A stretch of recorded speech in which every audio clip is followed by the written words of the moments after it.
इस क्वेश्चन को बच्चों पढ़ते हैं और देखते हैं इसमें हमसे पूछा क्या गया है। क्वेश्चन में कहा गया है the difference between two positive integers is 63, the ratio of two integers is 2:5, find the two integers. हमें बोला गया कि भाई दो पॉजिटिव इंटीजर्स के बीच का जो डिफरेंस है वो कितना दे रखा है, 63 दे रखा है, और उन्हीं दो पॉजिटिव इंटीजर्स का जो रेशियो है वो है 2:5। हमें अब वो इंटीजर्स फाइंड करने हैं।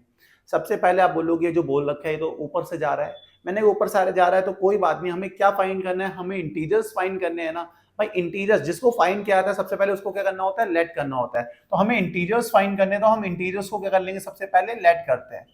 अब लेट में क्या करेंगे, यहां पर हम एक्स लेट नहीं करने वाले हैं। क्यों नहीं करने वाले हैं, क्योंकि हमें इंटीजर्स का रेशियो दे रखा है, लिखा है ना रेशियो ऑफ टू इंटीजर्स, क्या है रेशियो हमें दे रखा है 2:5। तो भाई यहां पर 2 और 5 सबसे पहले लिख लो आप।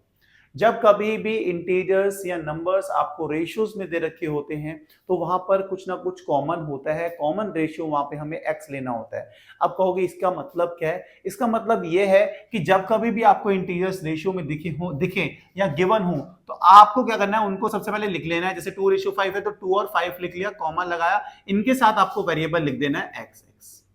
तो वो जो इंटीजर्स है ना, ये है 2x है, एक है 5x। आप बोलोगे इतनी सी बात समझ में आ गई। जब कभी भी इंटीजर्स या नंबर्स हमें रेशियो में गिवन होंगे तो वहां पर हमें जो लेट करना होता है इंटीजर्स को, वो जो रेशियो है उसी को लिखना है, साथ में वेरिएबल लगा देना है, तो वो अपने इंटीजर्स हो जाएंगे। तो यहाँ पर इंटीजर्स क्या हो गए, 2x एंड 5x।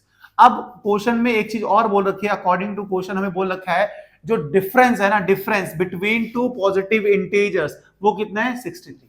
मतलब दोनों इंटीजर्स के बीच का जो डिफरेंस है वो है 63। मतलब इन दोनों के बीच का डिफरेंस दे रखा है। हमेशा बड़े इंटीजर से छोटे को माइनस करते हैं, तो 5x माइनस 2x कितना गिवन है अपने को, 63। आप बोलोगे सही बात है।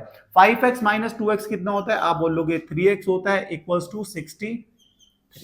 इतना सही हो गया, आप बोलोगे हाँ जी भाई यार इतना तो सही हो गया। आगे क्या करना है, आगे देखो 3x है ना, इधर 3 मल्टीप्लाई में इसको राइट साइड में भेजेंगे तो ये क्या हो जाएगा, डिवाइड हो जाएगा।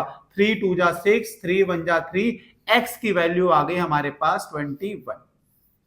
x अगर पता लग गया, अब हमें इंटीजर्स ही तो फाइंड करने हैं भाई।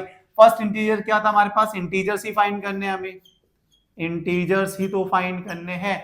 आप बोलोगे हाँ जी इंटीजर्स फाइंड करने हैं, तो पहला इंटीजर जो हमें फाइंड करना वो था 2x, मतलब 2x था, तो x की वैल्यू में प्लेस करेंगे कितना, 21, तो हमारे पास कितना आ गया 42।